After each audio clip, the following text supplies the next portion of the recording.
Meus amigos, estamos de volta para mais um programa Colunas de Luz. E é com muita alegria, muita satisfação, que hoje eu vou repetir um tema que as pessoas sempre me perguntam e eu acho também muito importante nós falarmos novamente da conduta espírita. Como o cidadão espírita deve se comportar. Eu já falei deste assunto aqui há uns 6 meses atrás. Mas é bom repetir, porque o nosso exemplo é muito importante para nós mostrarmos para as pessoas que nos cercam, para os amigos, para os familiares, que a nossa conduta é baseada em conceitos que o Espiritismo nos ensina.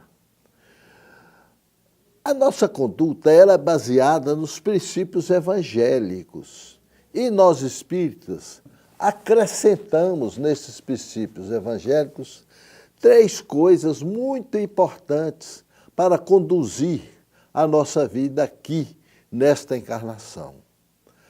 A primeira dela é o conceito da reencarnação como método de evolução, como método de aprendizado. Cada encarnação é um ano escolar que nós estamos vivendo para nos aprimorarmos com o aprendizado desta encarnação. A segunda coisa que nós colocamos, além dos conceitos do Evangelho, é a lei do resgate.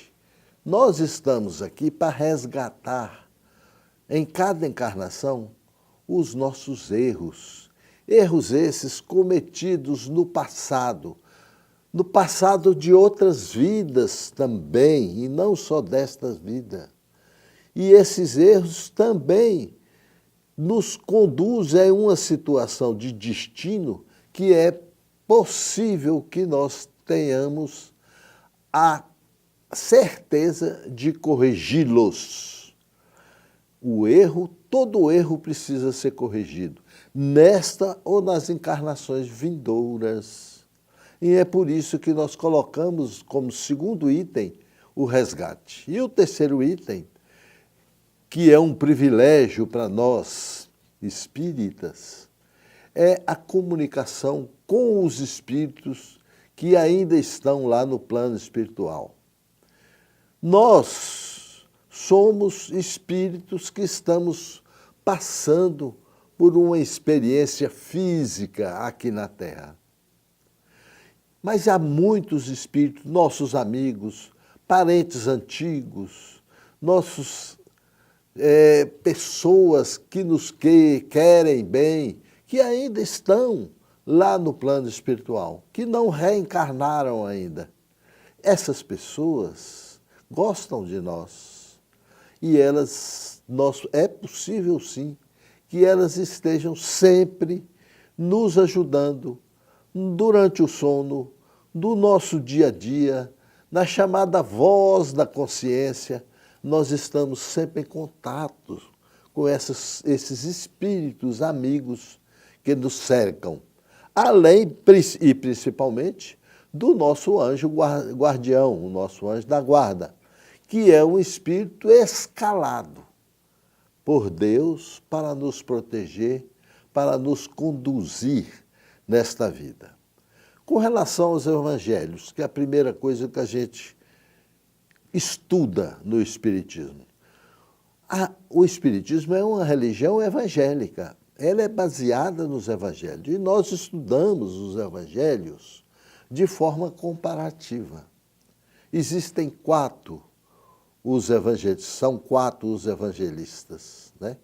São Marcos, São Mateus, São Lucas e São João. Como nós estudamos esses evangelhos? De forma comparativa.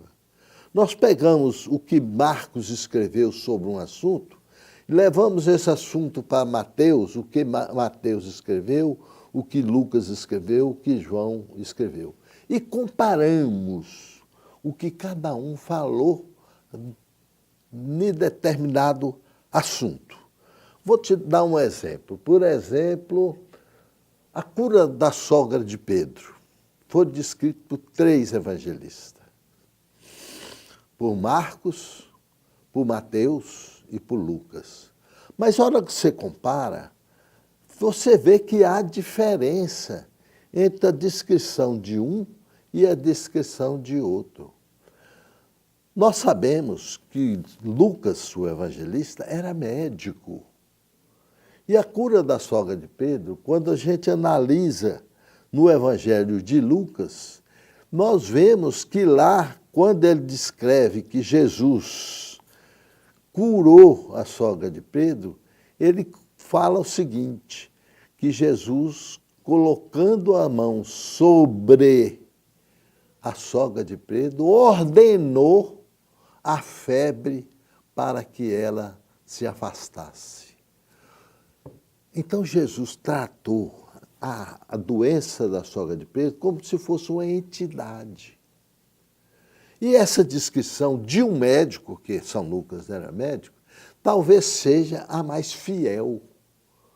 E é por isso que é importante a comparação de cada passagem entre os evangelistas. Nós espíritas também comparamos a literatura espírita. A literatura espírita é uma das bibliotecas maiores do mundo. O Espiritismo tem a quantidade de livros maiores do mundo sobre o mesmo assunto. Mas nós, ao lermos esses livros, nós temos que comparar também com o que Jesus disse nos seus evangelhos. E Kardec nos dá uma recomendação que é muito importante. Ele fala o seguinte, se não há concordância entre o que o livro espírita está falando com o evangelho de Jesus, a gente deve esquecer o que o livro espírita está falando e ficar com o evangelho.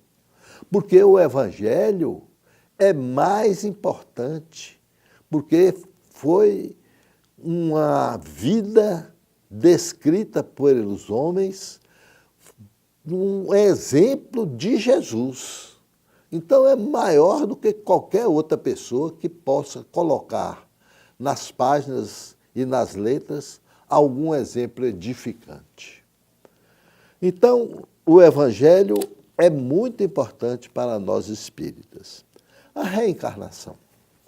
A reencarnação desperta em nós 3 grandes coisas. Primeiro, a esperança, porque não existe a tal da condenação eterna. Nós estamos sempre reencarnando. Nós erramos. Em cada encarnação nós cometemos vários erros, mas Deus nos dá a chance da reencarnação, onde nós podemos corrigir esses nossos erros. Outra chance que nós temos, além da esperança, é da evolução. Em cada encarnação nós progredimos mais, não há regressão. O que nós aprendemos numa encarnação, o nosso espírito não esquece. Ele está sempre aprendendo, na próxima ele vai aprender mais, e sempre progredindo. Nunca regride. Se você já chegou no ponto que está agora, você não vai regredir. Você vai sempre progredir. E a terceira coisa que é importante na reencarnação é o programa reencarnatório, onde nós participamos com uma equipe do plano espiritual que vai nos dar o nosso destino. O que é que nós temos que fazer para progredir? Como nós vamos resgatar os nossos erros das vidas passadas? Então, essas 3 coisas, esperança, evolução e programa reencarnatório, é muito importante para nós espíritas, na nossa vida, na nossa condução.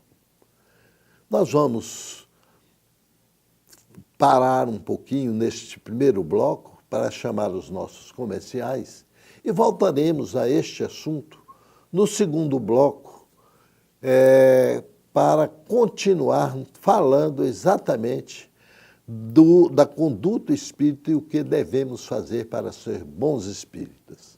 Vamos chamar os nossos comerciais.